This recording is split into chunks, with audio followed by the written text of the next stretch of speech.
Pronto, pois é. Vocês, obviamente, sabem que ela não está mais à frente da turma, ela precisou sair para assumir outras turmas presenciais, uma situação emergencial.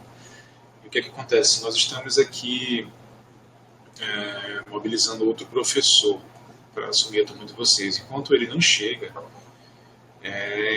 nós estamos, eu, Daniel do Vale e Ana Ribeiro, nós aqui da equipe do NEAD, nós estamos tomando conta da turma de vocês, avaliando as atividades, acompanhando o desempenho de vocês e, enfim, é muita coisa que de repente, né, vocês passaram, a sala passou alguns dias sem Joana e a gente está correndo atrás para deixar tudo certinho, as avaliações tudo certo, tá? Para quando o outro professor chegar, ele encontre.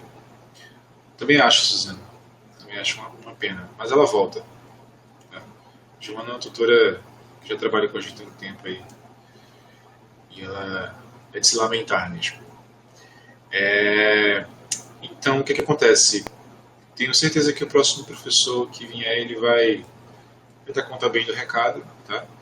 Em relação a webconferências, conteúdos, as turmas de gestão da qualidade que estão comigo, que são as minhas turmas, elas estão alguns passos atrás, assim. Sandrelli, não serei eu. A partir da semana que vem, acredito que já vai estar tudo certo com outro tutor. Tá bom? Eu já estou com outras turmas de qualidade que estão por acaso elas estão até assim alguns passos atrás da turma de vocês.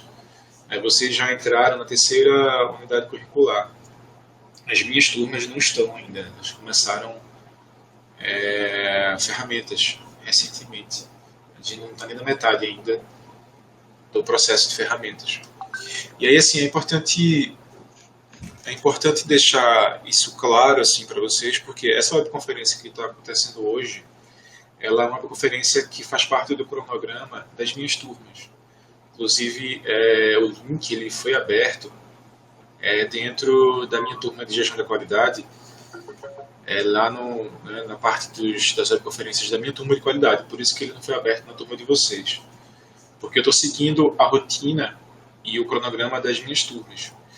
E aí, como o Joana não está no momento com a gente, aí está aproveitando essa conferência para trazer vocês comigo e a gente caminhar junto até a semana que vem. Mas por que é importante destacar isso? Porque assim, os conteúdos que eu vou trabalhar hoje aqui, eu não sei se Joana, por acaso, já trabalhou. Compreende? Então, assim, eu vou trabalhar aqui uma ou duas ferramentas de qualidade que eu selecionei, para destrinchar um pouco mais, para falar um pouco sobre essas ferramentas e aproveitar para tirar dúvidas em relação às atividades da UC, ferramentas de qualidade. Então, se por acaso vocês já estiverem fazendo as atividades da terceira UC e tiverem com dúvidas em relação a isso, a gente pode, de repente, conversar no privado e tirar uma dúvida lá no AVE e tal. Eu não tenho como elaborar todo um web agora, baseado nisso, porque eu preciso seguir o cronograma das outras turmas. E aí vai ficar gravado, vou deixar gravado e colocar à disposição das minhas turmas e também de vocês, né, caso ajude em alguma coisa. Então, assim, só para esclarecer, tá bom? Se por acaso eu acabe falando de algum conteúdo aqui, eu entrando em detalhes em relação a algum ponto que para vocês o Jonas já tenha resolvido, então me avisa, porque enfim, eu vou ficar sabendo. Mas é isso, tá? Preciso seguir os conteúdos lá das outras turmas. Tá bom, gente? Tá bom, Suzane? Tá bom, Sandrina?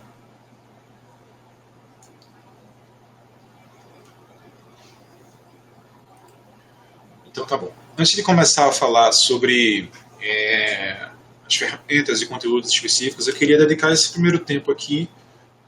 Oi, Suzane. Pode falar. Se quiser usar o áudio, também pode usar, tá? Certo. As atividades que estão abertas. O que é que tem elas?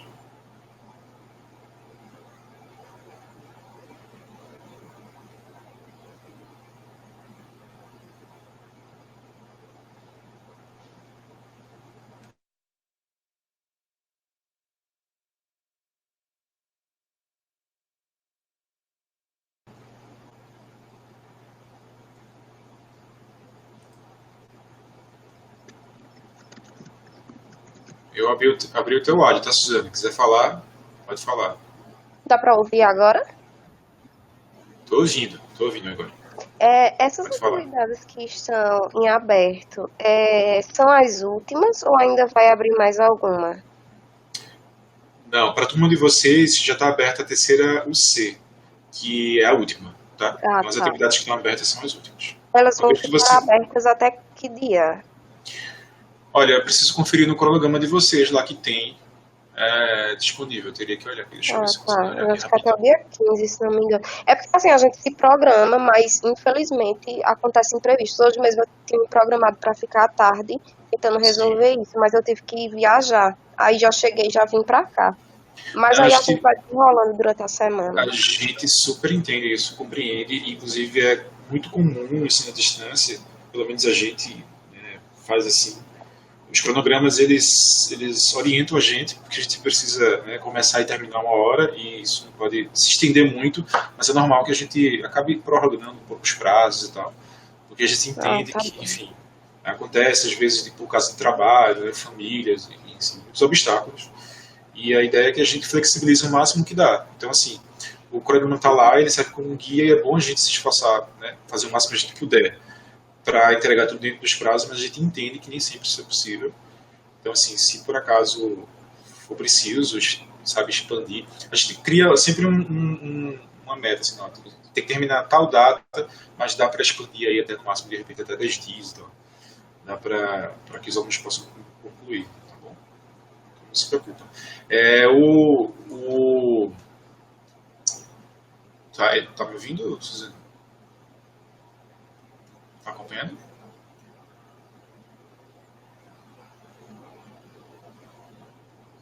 21 de novembro. Pois é, Sandra, tem que ver lá no cronograma. Eu estava tentando aqui abrir a página de vocês, mas aí comecei a responder Suzane e não vi. Mas se você está dizendo 21.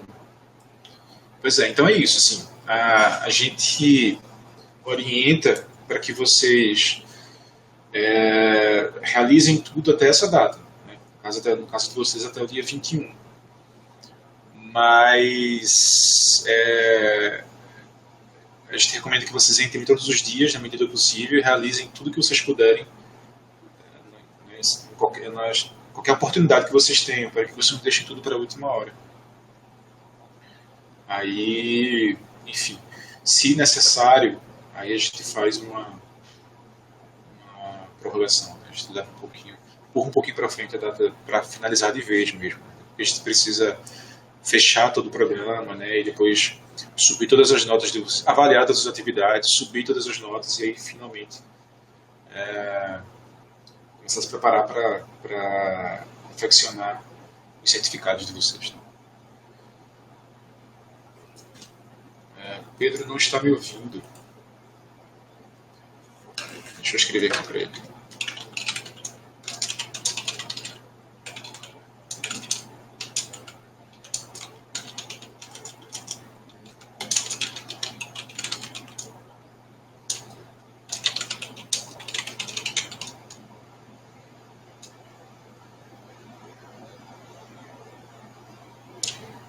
Deixa eu só responder aqui. É Pedro, tá, gente? Ele parece que não está me ouvindo, então vou escrever aqui. Tá. Então é isso. Então, assim, Suzane, se tiver mais alguma dúvida, pode falar, tá? E todos vocês que estiverem me ouvindo, espero que todos estejam me ouvindo, vamos Vamos então abrir para que vocês tirem alguma dúvida em relação a qualquer etapa do nosso curso até agora, qualquer atividade, assim. Alguns alunos tiveram dificuldades com algumas atividades da fase 2 dessa unidade curricular Ferramentas da Qualidade.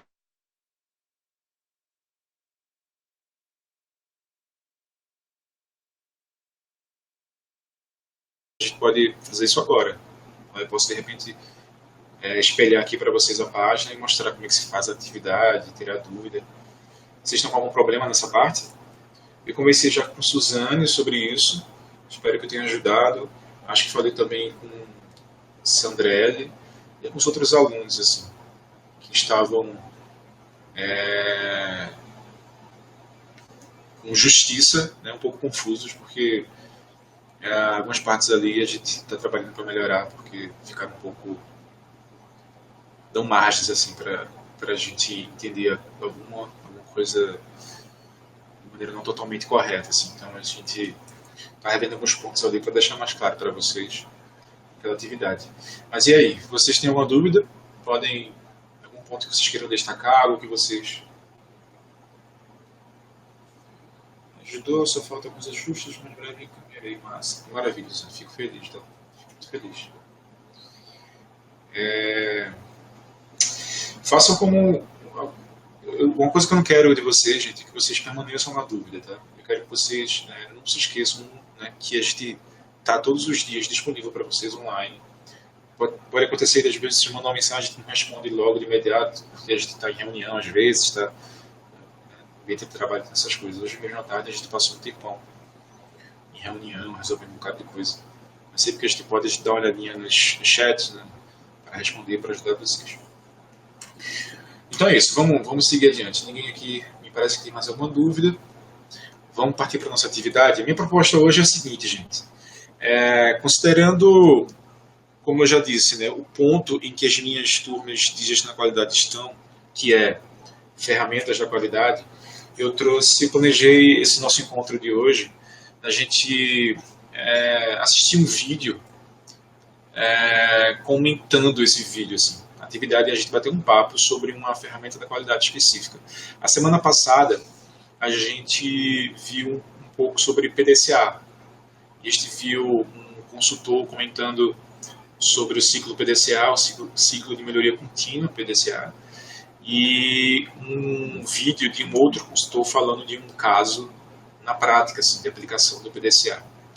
É um tema muito importante que vocês, né, já perceberam que ele é recorrente lá no AVA, nas atividades. Uma das atividades de vocês nessa UC, Ferramentas da Qualidade, é justamente tentar atribuir, compreender o PDCA a partir das ferramentas que você pode usar dentro de cada uma das etapas do ciclo. Né? Então tem uma atividade que é assim, para você comentar, um fórum, se não me engano. E a gente dedicou um tempo a isso que eu chamo de coração, né? Basicamente coração da gestão da qualidade, que é o PDCA. A gente falou muito sobre ele semana passada. E aí eu comentei que a partir das próximas webs a gente vai falar um pouco sobre algumas ferramentas específicas. Tá? E eu trouxe uma dessas ferramentas aqui hoje, que é a espinha de peixe, né? Ou diagrama de Ishikawa. Franklin, já saí, entrei 4 vezes e não estou ouvindo nada. Bom, meu fone está tudo ok. Nossa, Pedro.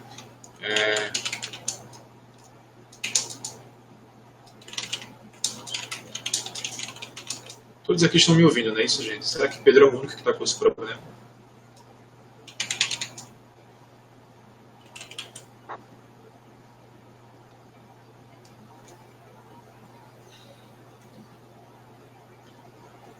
Bom.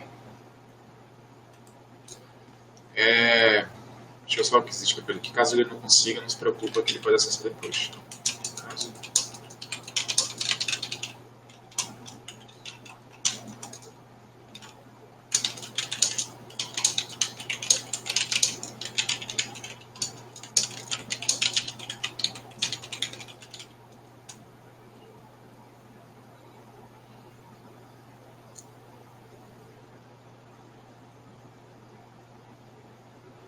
Você quer falar da terceira etapa, José? Pode falar. Eu abri, como eu disse no começo da web, para dúvidas e orientações que vocês queiram. A gente pode. Vamos abrir aqui a terceira etapa. Ferramentas da qualidade. Vou pegar aqui a turma de Joana. Tarefas. Fase 2.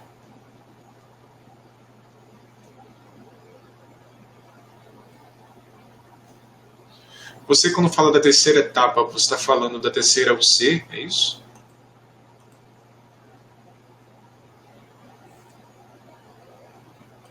Não, então, Sandra, como eu te falei, assim, como comentei no começo da web, essa web, ela faz parte do... Essa web que está acontecendo agora, que você está participando. Ela faz parte do cronograma das turmas de gestão da qualidade que estão comigo. E essas turmas, elas estão um passo atrás em relação à sua turma, que era de Joana. Entende?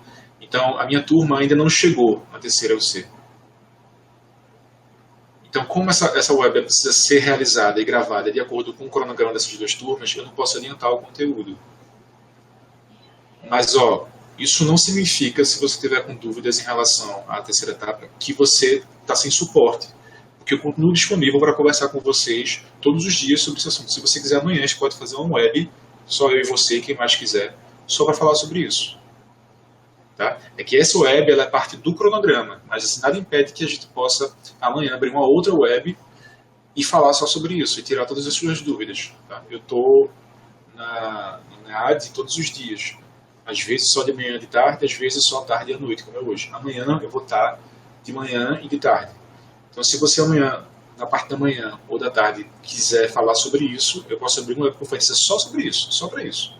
E aí você pode vir Suzane, quem quiser participar. Tá bom? Mas essa web a gente precisa fazer de acordo com o cronograma. Joia. Tá bom. Então, vamos lá. Eu vou passar um vídeo aqui para vocês e a proposta é essa. Então, a gente vai falar sobre o diagrama de Ishikawa, tá bom? Algumas pessoas, acredito que já conheçam bem, eu fico feliz porque se já conhecem vão poder contribuir bastante aqui com ele. Eu vou passar um vídeo e à medida que o vídeo for acontecendo eu vou pausar e vou pedir a participação de vocês, comentários. É um vídeo muito legal, tá? A gente sabe, né? Vocês sabem melhor do que eu, né? Todo mundo sabe muito bem que a internet está cheia de conteúdos muito bons. E aí é papel da gente, né, nessa jornada de aprendizagem autônoma, e nós como tutores selecionar os melhores conteúdos para trazer para vocês. E eu gosto muito desse vídeo, por quê? Porque esse vídeo traz, embora ele seja um vídeo amador, ele traz uma descrição bem bacana do que é o diagrama de Ishikawa, com um exemplo prático. E o mais legal é que o exemplo prático desse diagrama, ele usa um exemplo que se assemelha muito a uma contextualização que existe no curso da gente. Ele pega uma situação, um contexto, uma situação hipotética dentro de uma fábrica de costura.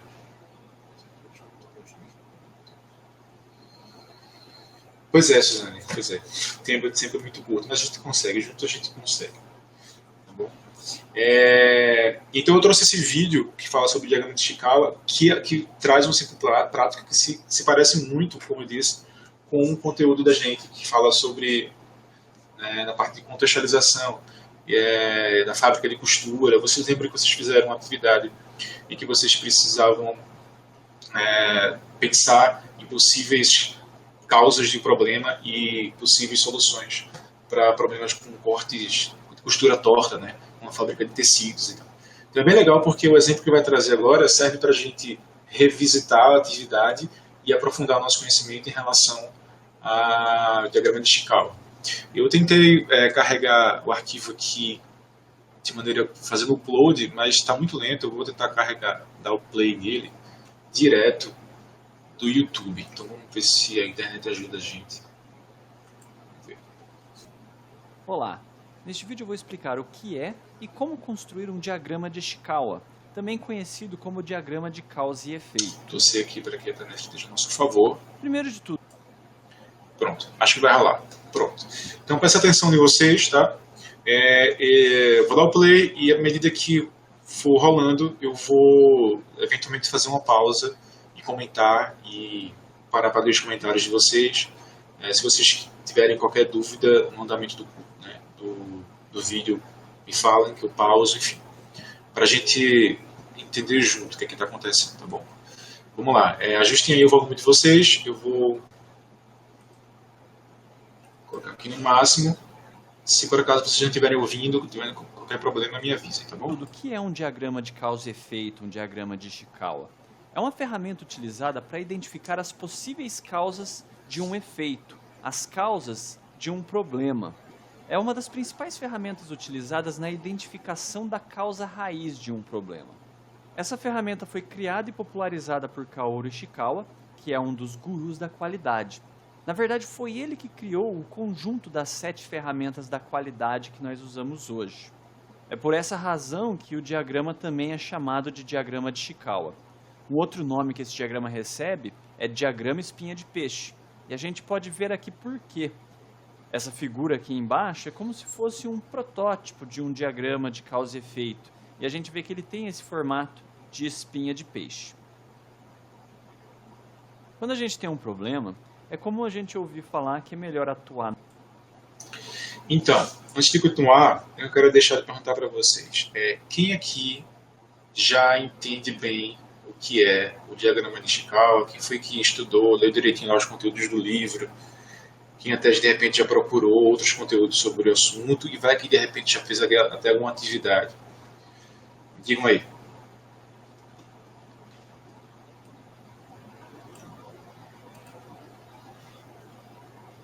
Vocês se lembram de ter estudado sobre isso no livro? Lembram de ter lido sobre o diagrama de Ishikawa, lá no livro, mesmo lá no AVA?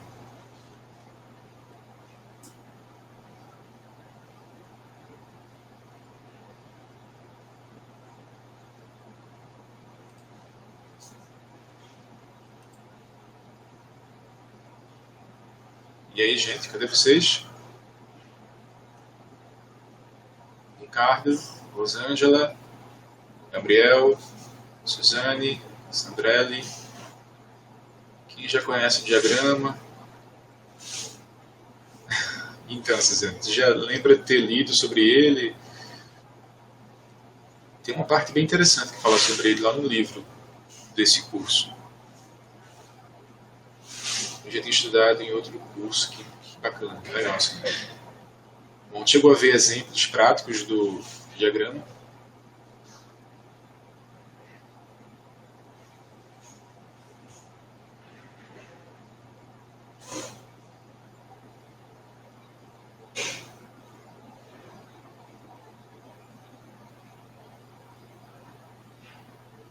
Tudo bem, Gabriel, foi eu que pausei, tá?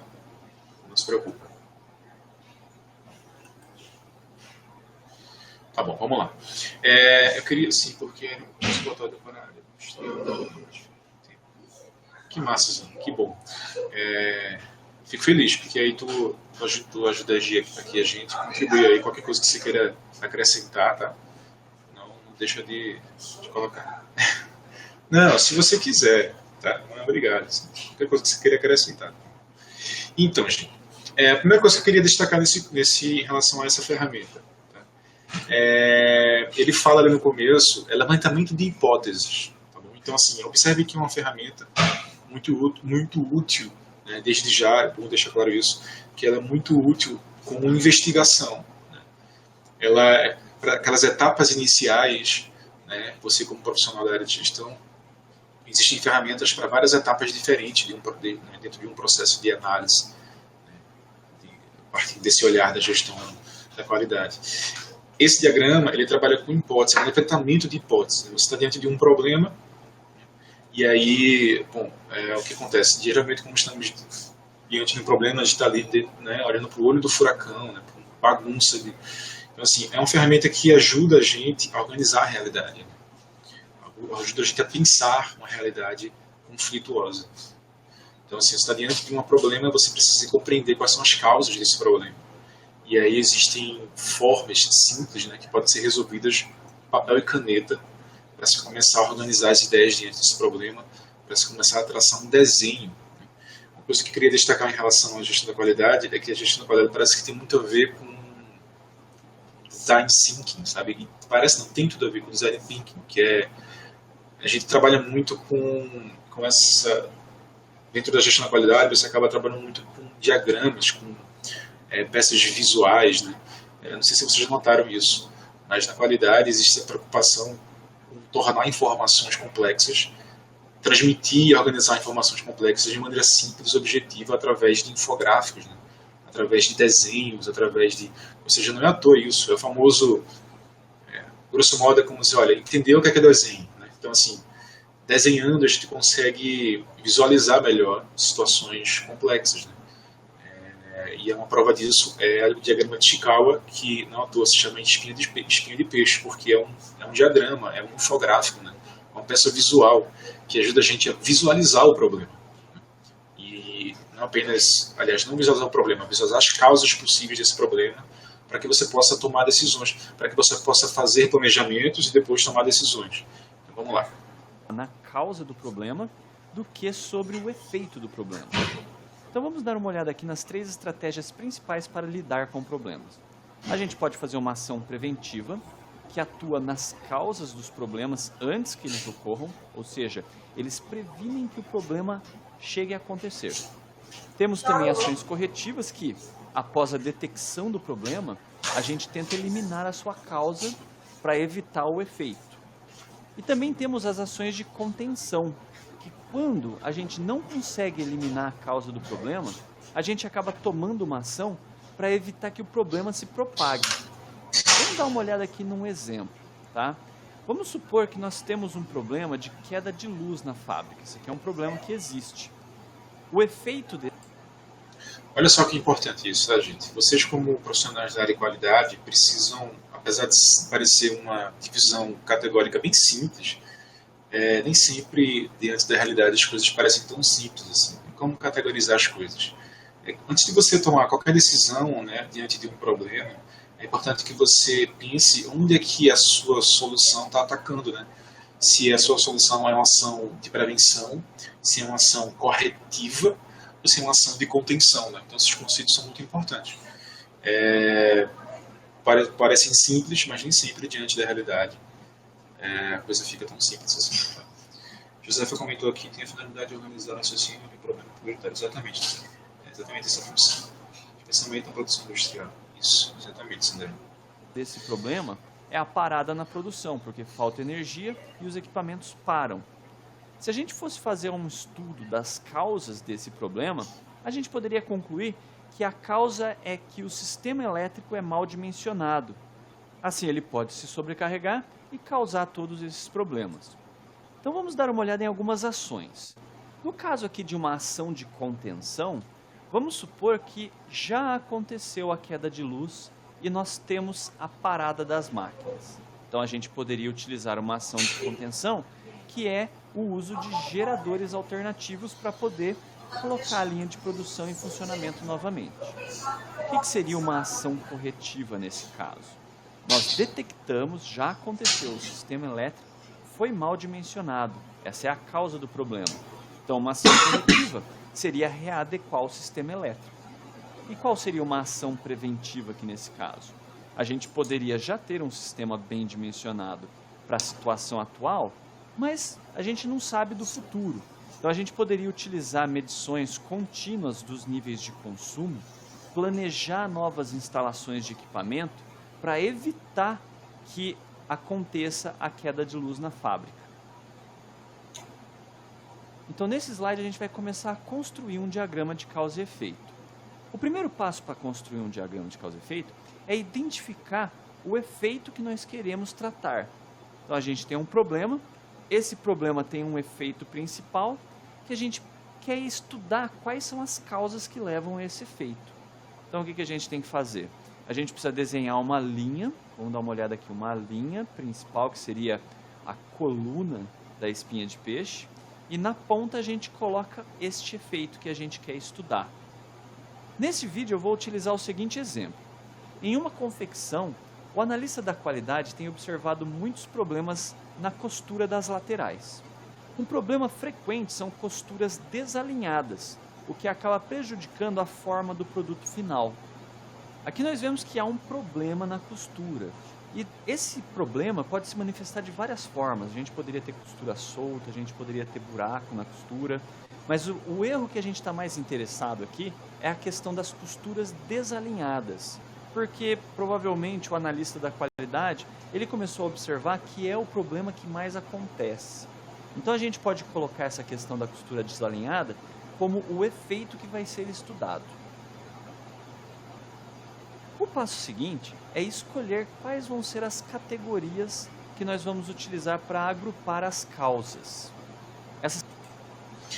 Outro ponto importante de destacar aqui, gente, não sei se vocês já observaram, mas o nosso autor aqui, ele, para poder dar um exemplo, construir um exemplo prático de espinha de peixe, o diagrama de Ishikawa, observe que ele não tá trabalhando com uma situação muito ampla e abstrata, por exemplo. Ele não está construindo aplicando a ferramenta dentro de um problema como, sei lá, as vendas estão caindo de uma empresa, por exemplo. Quais problemas podem ser a causa de queda nas vendas? São muitos problemas, né? O resultado de uma venda, ela é consequência de uma série de processos, né? Então, assim, o ponto que eu quero destacar é o seguinte: o diagrama de Ishikawa, ele deve ser aplicado preferencialmente para situações objetivas, né? Ele deve envolver e investigar processos específicos. Então, o diagrama de causa e efeito, ele funciona melhor quando você trabalha com dados palpáveis, objetivos, processos, né? Então, aqui no caso, ele está atacando, investigando um problema bem específico, né? Que é o desalinhamento, desajuste frequente nas roupas. Então, assim, isso é um dado, uma informação real, objetiva. Isso provavelmente está causando uma série de outros problemas que vão terminar com um desempenho ruim dessa empresa na economia, né, no comércio e assim por diante. Mas observe, é um processo que ele está, um efeito, né, que ele está investigando. E ele é objetivo, ele é identificável. Né? Então, assim, é importante que vocês, enquanto profissionais dessa área, desenvolvam esse olhar objetivo, assim, de procurar problemas objetivos para levantar hipóteses objetivas para que você possa começar a trabalhar com mais materialidade, com mais objetividade, né, em relação aos problemas. Ok? As categorias funcionam como áreas dos problemas que a gente poderia buscar causas. É uma fonte de inspiração para a gente não esquecer de tratar áreas importantes do processo. Além disso, a escolha de categorias é flexível. A gente pode escolher qualquer nome para as categorias, tá? Apesar de existirem algumas metodologias já bem estabelecidas, consolidadas, para nomear as categorias, não existe padrão, tá? A gente pode colocar o nome que a gente quiser. Uma das formas mais usadas para categorizar as causas é a abordagem conhecida como 6M. Ela recebe esse nome por causa dos nomes das categorias que ela utiliza. Então a gente vê aqui a primeira categoria, que é o método. Então o método, ele agrupa causas relacionadas ao processo e aos procedimentos, ou seja, como o trabalho é realizado. A outra categoria é a mão de obra, que são as causas relacionadas ao pessoal envolvido com o efeito, tais como capacitação, treinamento, jornada de trabalho, etc. Outra categoria é máquina, que são as causas relacionadas às máquinas, equipamentos que podem estar associados ao efeito que a gente está estudando. Material, que são as causas relacionadas aos materiais e insumos do processo. Medida, que são causas relacionadas a como o processo é medido, mensurado, calibrado. E, por fim, meio ambiente, que são características do ambiente em que o processo ocorre, tais como temperatura, umidade. Também entram aspectos como clima organizacional e motivação. O 6M não é a única abordagem para criar categorias. A gente tem nos livros de gestão da qualidade outras abordagens que também são utilizadas. Por exemplo, esse 4Ps é usado no setor de serviços. Esses Ps vêm de palavras em inglês: place, procedures, people e policies. Ou seja, o local de trabalho, os procedimentos utilizados, as pessoas envolvidas e as políticas. Também existe o 4S, que são os surroundings, suppliers, systems e skills. Ambiente de trabalho, fornecedores, sistemas e habilidades. Uma outra forma de categorizar o diagrama de causa e efeito, que é menos comum, mas também pode ser utilizada, é categorizar pelas etapas do processo. Então vamos dar uma olhada aqui nesse exemplo, que seria o processamento de um pedido. Então a gente tem a etapa de recebimento do pedido, separação dos itens.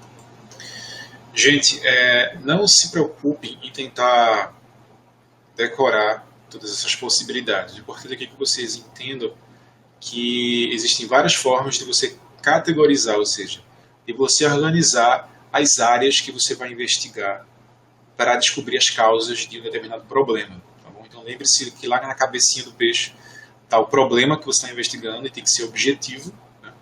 E para você encontrar as causas desse problema, você vai dividir, categorizar a realidade que você está investigando em termos, né, em áreas diferentes. Tá? Tem aquele primeiro exemplo que ele usou, é aquele mais comum, que fala do pessoal, de máquinas, procedimentos e assim por diante. Mas existem outras formas de você categorizar, ou seja, existem outras formas de você nomear, né, de dividir em etapas essa realidade que você está investigando. Qual é que você usa? Ele vai explicar aí mais na frente com detalhes, mas eu já adianto. A gente vai usar aquela que melhor se adapta à realidade que você está avaliando. Okay? Isso vocês vão pegando ao tempo, com a prática e tal. Então não se preocupe em decorar isso agora, só entendam que o que está acontecendo é isso aqui. Temos um problema e agora nós estamos escolhendo qual é a melhor forma de dividir a realidade em etapas para que a gente possa investigar essa realidade de maneira ali bem organizada, de acordo com cada uma dessas etapas. Ok? Embalagem, transporte e entrega. Então a gente poderia considerar cada uma dessas etapas como categorias para as quais a gente vai buscar causas de problemas. Agora que a gente já sabe o efeito e a gente já tem as categorias, a gente precisa identificar as causas potenciais que levam àquele efeito. Então a gente tem que começar a identificar as causas potenciais, associar elas às categorias. Para fazer isso, é interessante utilizar estratégias de brainstorming, trabalho em grupo. Então a gente pode reunir várias pessoas e começar a discutir todas as possíveis causas do problema. E aí a gente vai associando elas às categorias. Uma recomendação importante é não perder muito tempo decidindo a qual categoria uma causa pertence. Às vezes isso leva... Outra aqui, ponto importantíssimo que vale destacar, tá? Pois bem, nós já identificamos qual é o problema que nós vamos investigar. Ele tem que ser objetivo e ele é costura torta, né? Ou, acho que é isso, costura torta e assim por diante. Depois disso, nós vamos categorizar, ou seja, nós vamos dividir a realidade em categorias específicas. Por exemplo, pessoal, né, mão de obra, máquina e assim por diante. Tá? Uma vez que essas categorias estejam estabilizadas, ou seja, que elas contemplem toda a realidade ali que você está avaliando, chegou a hora que, como ele está falando aqui, a hora que você vai começar a levantar, fazer um levantamento de hipóteses, de problemas para cada uma dessas etapas. Vocês vão entender melhor isso quando ele completar o desenho total da espinha de peixe. Mas já adianto, porque eu quero destacar um ponto importante. Essa parte em que vocês estão fazendo o levantamento de hipóteses, quando ele cita aí estratégias como brainstorming, ele é muito feliz nisso, porque brainstorming, gente, brainstorming é uma ferramenta que vocês viram lá no AVA, ele é descrito lá. Se vocês não sabem o que é brainstorming, eu posso separar um tempo para falar um pouco sobre isso. Quem souber, por favor, comenta aqui no chat, tá? Brainstorming é uma estratégia de desenvolvimento de ideias, né? Quando você vai levantar hipóteses, você precisa colocar para fora a sua imaginação, né? Partindo do seu conhecimento, para tentar listar o maior número possível de hipóteses razoáveis, né? De hipóteses que façam sentido, para que você possa ter uma amostra boa de possibilidades, entende? Então, assim, o ponto que eu quero destacar é o seguinte: brainstorming não é uma ferramenta que se faz sozinho. Você pode até fazer, mas o ideal do brainstorming é que ele é uma atividade em grupo. Ele precisa... duas cabeças pensam muito melhor do que uma. Então, assim, o brainstorming é uma dinâmica, né, que se faz em grupo, da qual surgem boas ideias e assim por diante. Né? As ideias surgem, elas se misturam com as do companheiro e assim você vai construindo uma boa amostragem de possibilidades de ideias. Exatamente, Rosana. Show de ideias em um tempo curto. Pois é, exatamente. Então, assim, brainstorming é uma dinâmica essencialmente coletiva, ela precisa ser feita em grupo. E é esse o ponto que eu quero destacar. Tá? O trabalho da gestão da qualidade, né, você pode realizá-lo sozinho, mas a gente precisa entender que ele é muito melhor quando ele é feito em grupo. Sabe? Na verdade, eu arrisco dizer que nem é possível realizar um bom trabalho de gestão de qualidade de maneira sozinho. Você depende das outras pessoas. Para você fazer um levantamento vamos supor que você está na etapa das máquinas, né? Você tem um problema de costura torta e você criou uma categoria chamada máquinas, né? Então vamos tentar levantar todas as hipóteses possíveis de problemas que tem a ver com o maquinário que pode estar causando costura torta, tá? Então assim, você senta para conversar com as pessoas sobre o que elas acham que pode estar causando o problema. E as pessoas mais importantes, né, desse brainstorm, quem são essas pessoas? Quem você vai atrás para descobrir? O chefe? Né? O diretor? O presidente? O coordenador? Não. As pessoas mais importantes para você entender são as pessoas que trabalham diretamente com as máquinas. No vídeo lá que está lá disponível no AVA, que fala sobre aquela consultoria, né, e aplicação do PDCA dentro de uma distribuidora de flores, não sei se vocês se lembram, mas o cara fala que a primeira coisa que ele fez para tentar entender qual era o problema no transporte de flores era falar com os motoristas, era falar com as pessoas que realizavam esse transporte. Então, assim, vocês precisam começar a entender que, seja qual for a ferramenta que vocês estão aplicando, principalmente o diagrama, ou PDCA mesmo, parte de planejamento, brainstorming, assim por diante, você vai enriquecer o seu trabalho, né, se você fizer de maneira coletiva, né? Se você abrir para ouvir o que as pessoas diretamente envolvidas com o trabalho têm a dizer, né? Então, o exercício do trabalho em grupo, né, colaborativo, e o exercício da escuta, né, da escuta com atenção, né, de você levar em consideração o que as pessoas envolvidas com o trabalho têm a dizer, de valorizar a opinião delas, de valorizar a experiência delas, assim por diante. É fundamental. Esse material o material, como eu posso dizer, o trabalho é a matéria-prima principal de vocês no trabalho de gestão da qualidade, tá bom?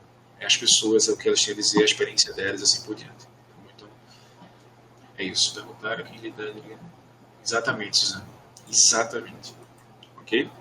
Vamos lá. Há discussões intermináveis sobre o que é o que, né? E esse tipo de discussão acaba fazendo a gente perder tempo e foco. Uma outra coisa interessante é que a gente pode criar subníveis das causas do problema. Então a gente pode dar uma olhada aqui, ó. O que seria um subnível? A gente tem o efeito, a categoria e nós temos uma causa.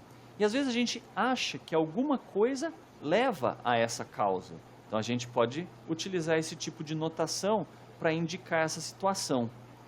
Eu gostaria também de ressaltar que as causas que são identificadas aqui no diagrama de causa e efeito são apenas hipóteses, são causas potenciais do problema.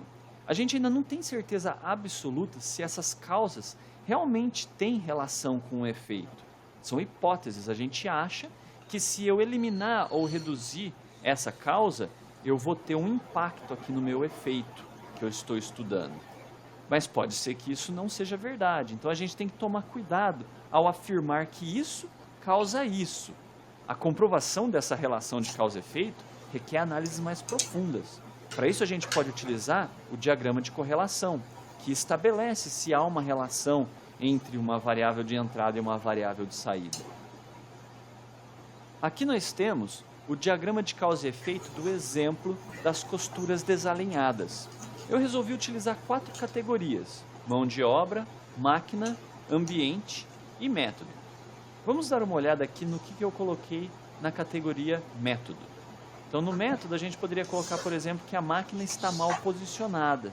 Então boa parte dos erros com costuras desalinhadas podem estar sendo causados por uma má posição da máquina, então o funcionário não está conseguindo trabalhar corretamente. Além disso, na hora que o funcionário está costurando, não há indicação do local de costura. Então isso pode também estar levando a esse erro. Vamos aqui para a mão de obra agora.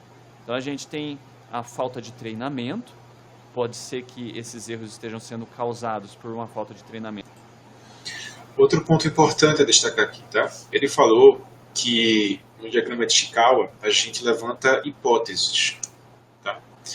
Mas olha só, essas hipóteses, né, quando elas surgem a partir de um brainstorming, né, do exercício da escuta e do envolvimento das pessoas diretamente relacionadas ao trabalho, quando Quando essas hipóteses surgem a partir disso, elas não são... Elas têm um pé na realidade. Entende? Elas são hipóteses, mas elas não são fantasiosas. Elas não são... essas hipóteses elas não vão surgir do nada. Entende? Elas surgem da experiência dessas pessoas. Então, no caso aqui, né, específico, né, se ele fosse real, se nós estivéssemos de fato investigando uma fábrica de tecidos que está com um problema de costura torta, na parte em que a gente, né, seleciona aqui método e vai avaliar, tentar descobrir quais problemas relacionados ao método a gente pode colocar na espinha de peixe para poder investigar mais a fundo, se aparece aqui máquina mal posicionada, ela não pode estar aqui porque você simplesmente acha que pode ser isso. Tá? Para você inseri-la aqui no diagrama, ela tem que ter surgido de um debate, de um brainstorming de ideias com o pé na realidade. Tá? Ela tem que ser palpável, porque na verdade as possibilidades podem ser infinitas.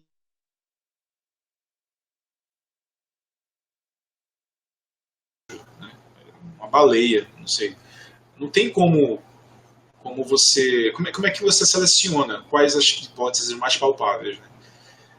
Pé na realidade. Né? Tem que partir... É por isso a importância de ouvir as pessoas que são envolvidas com o trabalho.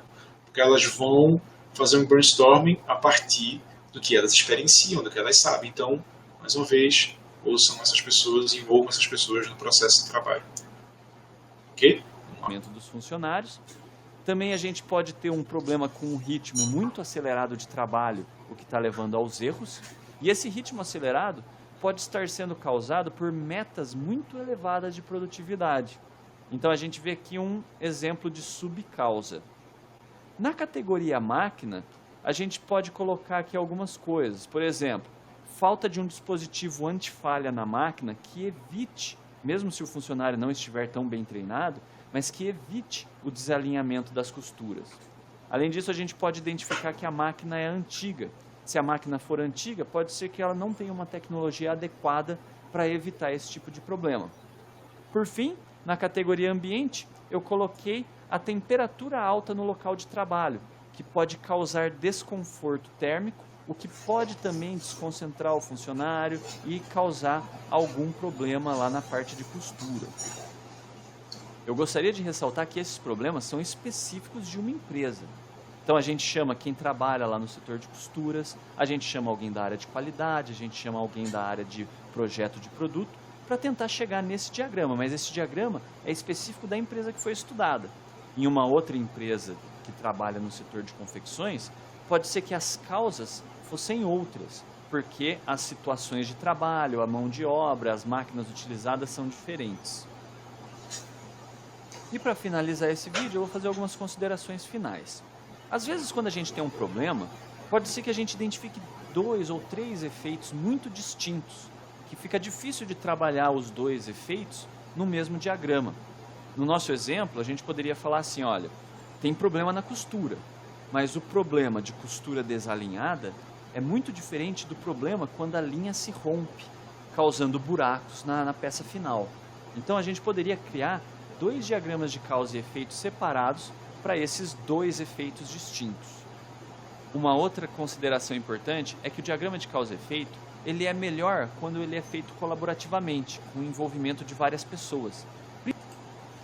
Isso explica o meu comentário anterior, ali no comecinho, sobre a importância da gente elaborar diagramas de causa e efeito, fazendo abordagens objetivas. Percebam, é bem específico o problema, a linha é de costura torta, tá?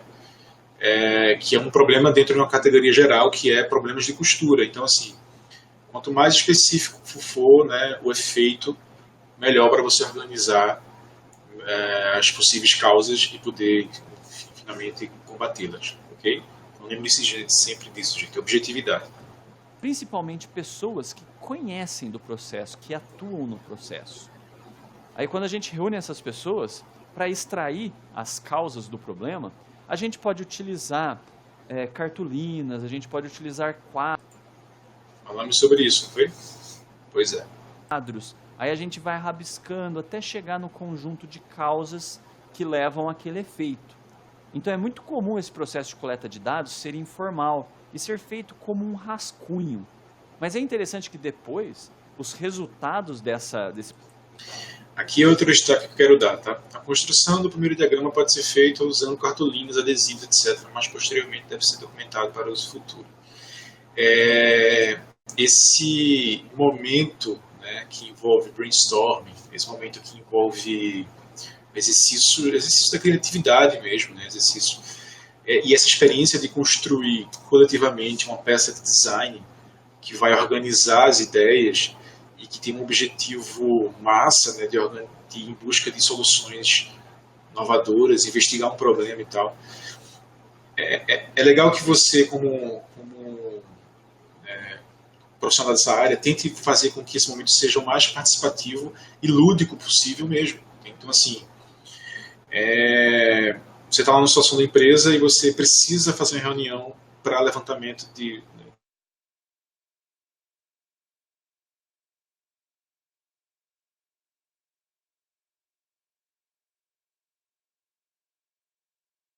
papel e caneta, tesoura, colagem, né?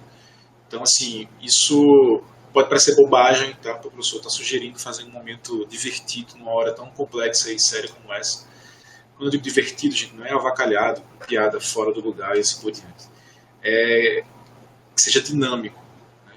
Que você possa, as pessoas fiquem à vontade para recortar e escrever, anotar suas ideias, porque o brainstorming, né, e a criação exige essa liberdade e que as pessoas se sintam à vontade.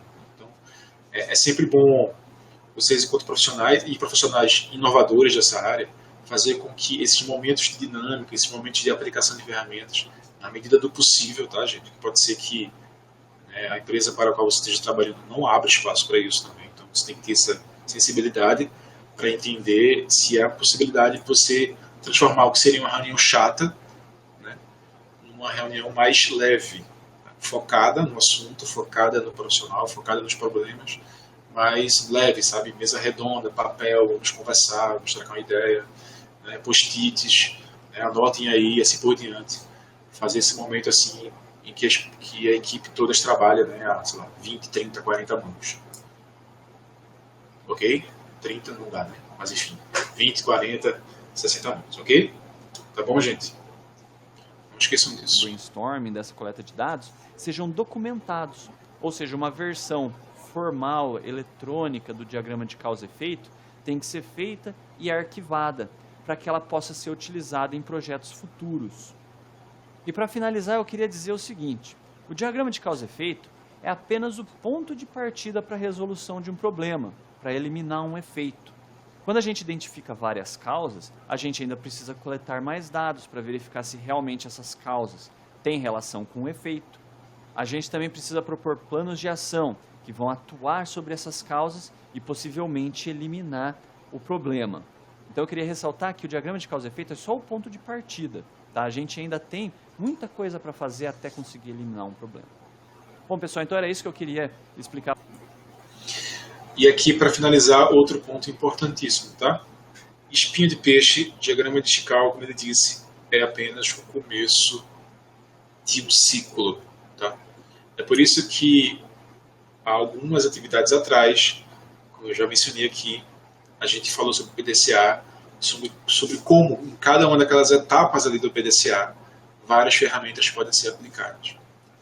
Então aqui a gente está falando sobre o diagrama de causa e efeito, e ele está deixando claro que ele é apenas o início de um processo. A partir dos resultados obtidos no diagrama de causa e efeito, a gente pode, de repente, começar a planejar, por exemplo, algumas ações. E aí, se fala em planejamento, nós estamos ali naquela etapa do planejamento do PDCA. Então, assim, brainstorming, diagrama de causa e efeito, e as outras ferramentas, né, que trabalham com dados estatísticos e assim por diante, elas se complementam.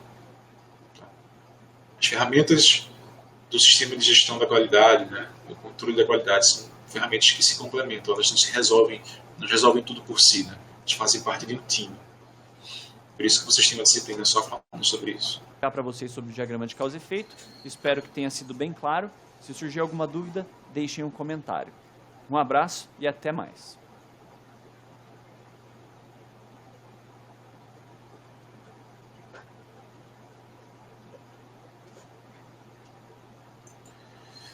Bom, é isso, gente. Vimos com detalhes aí, com aplicação na prática, como é que funciona o diagrama de causa e efeito, ok? Alguma dúvida?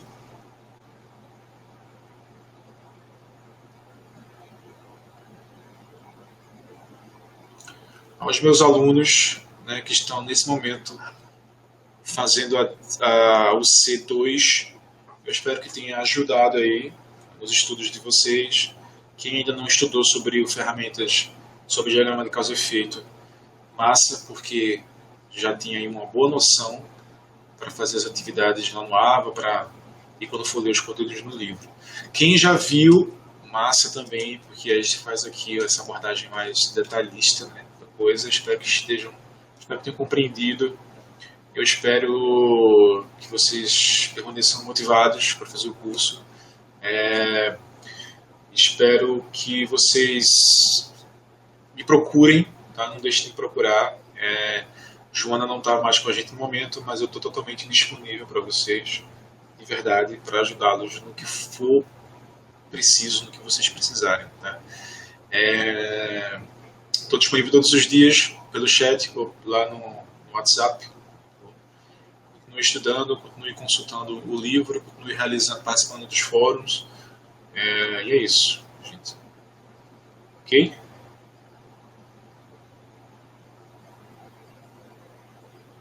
Então tá bom. A gente se vê na semana que vem. Eu acredito que a partir da semana que vem vocês da turma de Joana estarão com um novo tutor. Se não tiverem, vocês têm um. Tá bom? O trabalho que está acontecendo daqui para lá é o mesmo. Nós estamos juntos. Sandrelli, amanhã não se esquece, se você quiser conversar sobre a terceiro C, eu vou estar totalmente disponível. Tá bom?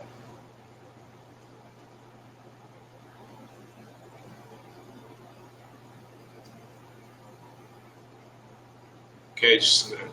Fico feliz de ver vocês participando e aprendendo.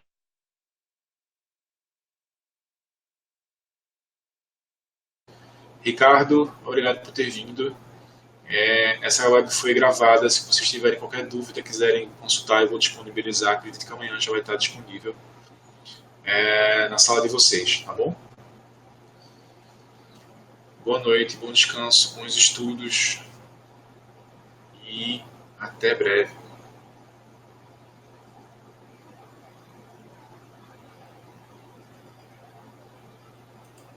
Deixa eu parar minha gravação aqui.